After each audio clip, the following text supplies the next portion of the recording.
Happy Friday! Welcome back everyone. You are in it for a treat. Finally, we are doing this tier list correction, ultimate tier list compilation. Again, just to get a few disclaimer out the door, this tier list is not made by me as an individual. The list was made by a group of high rank players. If you look into Arena, Global Indigo Plateau, and all these PvP battle, their names always on top of the leader bar. So I am just helping the team, helping the players to actually share this to the wider population. And this group of player and this group of friends, they happen to be the admins of a community Discord. So refer to the link below. Feel free to join us for a discussion. Feel free to join us to share your idea, to fool around. Welcome. Also, to cover the design principle of the tier list, there are a few elements that we consider. One is the skill unlocking. Second is the multi-purpose of the unit, whether it is only focused in PvE or PvP. And third, which is the practicality in battles, whether it is only focused on early game, mid game, or end game, or is actually standard across, is useful across. Fourth, which is the merit or the usefulness in end game, which is important because in the end game you highly will be focusing on high level gameplay, or you're gonna be just focusing on PvP fight. Another thing to remember very strongly, and I've been asked to share with you guys specifically, is that every meta in each server is slightly different. It depends on the players that surrounding what they build and what to counter. And second is that the skill get updates from the game from time to time, so the meta may change. And also, it's a hard take from myself, I'm not a fan of tier lists. Mainly, I try to avoid to play a perfect game. It's just my personal hard take. It's good to try around, to test out some skill, to make some mistake. I think that is okay. But of course, the tier list is actually useful for you to avoid some major mistake. But at the same time, I think it is okay to fool around. But don't take my words for it. But it's just my personal hard take on this. There are 4 levels in the tier list. 4th level being the least useful units, and there were 7 units were rated by the team. And we'll go through this first. The first unit on the tier 4 list is Slacking. Slacking is a very solid attacker. The third skill hits very hard, but I think the major downfall is his sleep. After he used the third skill, he turned into a punching bag. He can't be awakened, he can't be dispelled, neither he has any sustainability, or neither he has any defense abilities to survive. So he's really bad when it's come to that sleep turn. Mew has a maximum killness. Everyone loves Mew in TV, but not in this game. It's a free unit. Everyone get it from the beginner. You level it up, I think it's fine. But definitely from mid game or end game onwards, he pretty much useless. It's very low damage output. On top of that, his kit is very random. It gave the random negative debuff, or he gave the random control skill, but it's just not that reliable in the mid end game onwards. Next, we have Arcanine. Arcanine made it to the list. Mainly, he doesn't do much besides only there to do damage. He's a speedster, but at the same time, he gave himself a cell burn effect. When every time you inflict debuff on yourself, that's not good. On top of that, he easily can be replaced by any fire Pokemon. So you can use him if you really lack of a fire unit in your beginner game. But other than that, I think it's something that you can avoid. Sceptile. Sceptile skill are very well designed for a damage dealer. Skill 1, crit damage. Skill 2, cold blood, meant for a critical rate. Skill 3, attack buff, speed up. It required 3 turns, then only makes Sceptile effective. And when you require to gain 3 turns then only to be useful, that is not useful. So hence, easily can be replaced by other damage dealer. And also the passive, it is such a joke because this is like typical classic example. The designer said, okay, send it to the kitchen, let's make a cake. When the kitchen, the developer, they designed it, it came out to be a pudding. Magmortar has high dependent on burn effect to be good. He's kind of like the attacker and support type of fire unit. He himself needs to be paired with at least 2 or 3 fire units, then only to be effective. So he may not be useful across the area, but if you really require an AoE dealer or AoE damage dealer, he might be someone you want to consider for early game. Heracross. Heracross is again, it looks good on the paper in terms of as an attacker. He gained additional turn, he gained additional attack from a skill 1 and skill 3, and it required RNG to do so. And I bite the bullet. I did some tests, and I'll show you the test result somewhere. It is so bad that the RNG on the testing, it almost takes very minimum percentage or ratio for the additional turn to trigger. So on top of that, the passive is actually not good. The extra true damage, it only take effective after every 3 attack in the battle. So that again, we have tested it. It is not a good damage dealer overall. Rhyperior, Rhydon, the skill very well designed on as a defense or tank unit. But I think after the second and third loop, many recommendation from the team, we noticed that the SP defense from this unit is particularly low. So I think that doesn't jive with him being a tank unit. And on top of that, his skill basically very focusing on increasing defense, which can be easily countered by many attacker. So hence he doesn't have a lot of additional other value. And also the third skill is to be skilling based on P defense again. And in the current meta, he may not be shining because everyone's stats are like so crazy. Everyone are looking into improving their defense stat. So hence he may not be useful in the current meta. Here's the tier 3 list. There's just too many of them. I will not able to cover all of them in the video. But what I could share with you from a tier 2 versus the tier 3, the major distinction is the purpose of the unit. You can see many of these units here, they usually only have one purpose in game, and they only have either to be attacker, to be the controller, to be the tank, and they can't do anything else beside that one purpose or one role in the team. So they are situationally can be good, but you just need to review what is in your team and why do you need them for.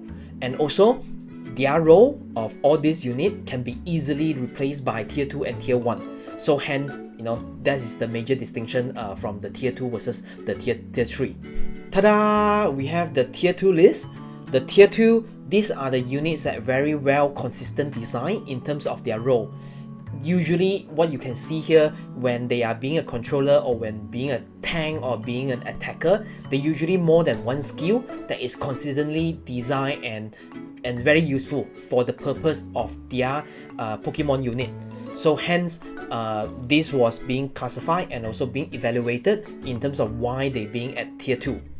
Out of the tier 2 list, there are a couple of assessments were quite intriguing. The one that I find it the most interesting, one, Florges. Florges is the most useful healer in game right now. However, I personally do not enjoy Florges, mainly because of the AI. Regardless of the HP status or the HP condition or even the heal block condition, Florges still gonna heal whenever there is the rage point is full. So I think the AI is need to be carefully considered when you actually want to apply Florges in the team form. From based on what is recommending from the team, she can be very good for adventure path, as well as any battle that required for long game. That's probably she will shine most. Moltres. Moltres is a very well designed for AoE attacker and also for PvE.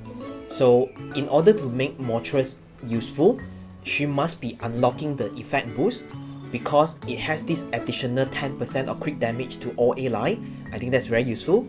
Also, Moltres is very good to pair with fire unit. Unit like Blaziken, I think that's a perfect match, and any other fire attacker. And also, Moltres is actually very good for long game. The moment you've been waiting for. Tier 1 list. Ta-da! These are the 12 units recommended, evaluated, discussed, rated, the most useful unit for you to consider for endgame especially. I noticed that some of them are very PvP focused, but at the same time, as long as you summon them, draw them, and definitely they have a place in the end game. So something for you to consider to build, something for you to consider how you want to form them into your gameplay, something that is definitely useful in the current meta. So we will go through them. Scizor, no stranger, everyone know that Scizor is the killer, single attacker, he kills the backline, he go additional turn, the moment he kills, he goes again. When you unlock the effect boost, it went crazy, it goes additional turn again and again. So you just have to build him with extra damage and he just there to kill. Tyranitar, no stranger to many PvP and battles. You always see him in the front line. He tank the damage, he does more damage when the HP is lower, he does negative effect resistance, he gain max HP. On top of that, he immune to death, which is I think the most people like about.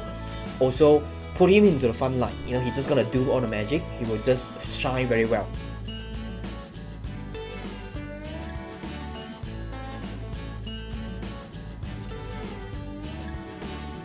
Zoroark, he's the PvP champion, especially when it comes to 1v1 battle. He has speed buff. He transformed himself into Loki. He's a Loki that steal opponent clone and he create illusion. And he does really well when it comes to PvP because actually he against the S+, the higher class Pokemon. He can do knockoff very well. So he's one of those few that can punch and go against the higher class Pokemon. He can copy the whole skill set from the opponent and likelihood he will win. Metagross recommended for tanky reason. He's very good at stalling, he's very good at one-to-one PvP fight.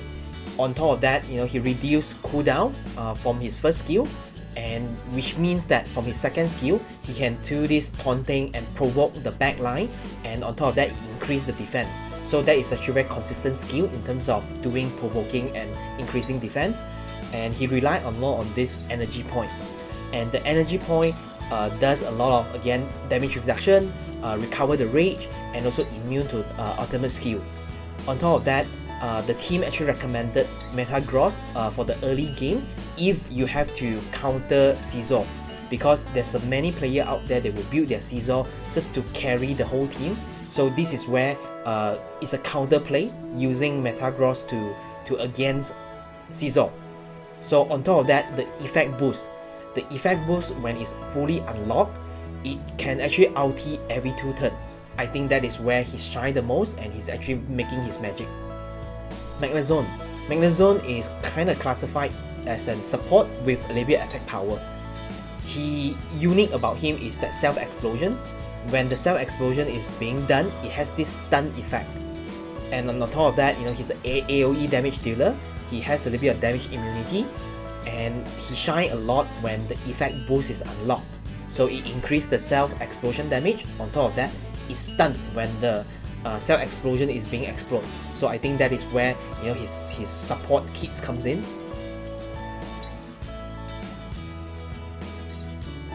Garchomp is all about the rampage. It has critical buff, speed buff, attack buff. When you unlock, it has additional rage, and then it increases the damage again, and he deal true damage. So, and on top of that, Garchomp is a very true attacker because again he attacked the back line. And on top of that, the most crazy about Garchomp when he does big damage, and he has this sustainability with Leech, meaning that he recover HP based on the attack output. So hence, he may actually survive whenever, as long as you don't kill him, he able to recover all the HP by his own. So Garchomp is a scary killer. Zapdos is a very good unit for support with a little bit of control. He does speed buff, it recovers the rage for all A line. When you unlock all the effect, he has additional rage again, and it stun opponent. On top of that, the advantage of having Zapdos is that it gave you rage point a lot, and you can ultimate again in turn 2. And also it's huge advantage if you play with the electric team, you pretty much can go ultimate on the turn 1.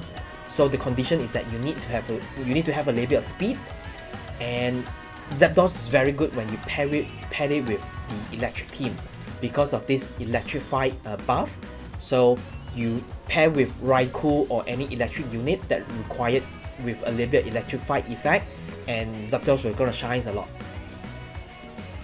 Aggron, very good for tank, very well-rounded all-around defense unit, self-defense buff, ally defense buff, shield based on defense scaling, protect the lowest HP ally. When you unlock the effect boost, it upped the shield value again, it gave both ally and self, and it's just very well-rounded, very good for defense unit, very good for tank. You should consider Aggron if you needed a tank. And next we have Suicune.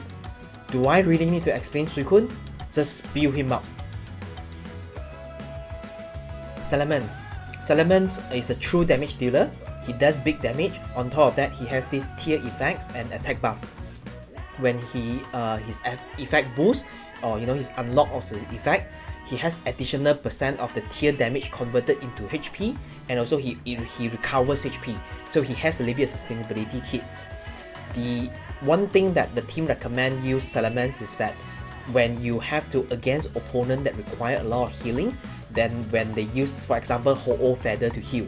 So this is where you can actually use him to have that heal block, to block the opponent to heal, and this is where Salamence can be used very strategically and very tactical.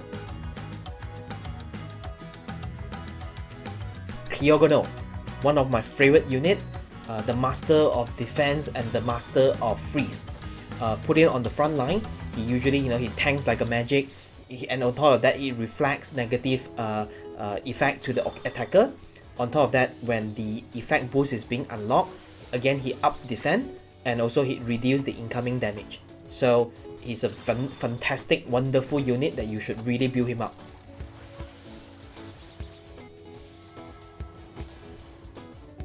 Whew, we almost come to an end. Last but not least, we have Absol. Absol is one of the most underrated unit in the current meta. The team highly recommended us to build this up for a couple of reasons. One, HP recover. Both skill 1 and skill 2 has a little bit of HP recover effect, which means that it has a little bit of sustainability. Secondly, super skill, Curse Mark. This Curse Mark deal with true damage. So what it means is that when Curse Mark is landed on the opponent, and every time the turn is up, it reduces the opponent HP without considering the defense stats. So that is big. And on top of that, everyone know Absol associate with disaster effect. So when Absol is attacking or also attacked by the opponent, it land this disaster effect to the opponent with the random negative debuff. And on top of that, when the effect boost is being unlocked, the Curse Mark deal with additional damage. That's huge. And on top of that, additional negative effects too on the disaster effect. So overall, it's a unit that you should really consider when you. It's like one of those like Zoroark that has a very good potential to against upper class unit. So highly recommended, something for you to consider. Before we end today's video, just making a shout out to those who have supported and creating the tier list. It has been great. It has been really helpful to the community. So thank you very much. If you have any questions, feel free to join the Discord. Again, link is at the description. You can actually find out more from the champion and from the expert. Please give me a like and subscribe. And I hope you walk away a little learning today. And I'll see you soon.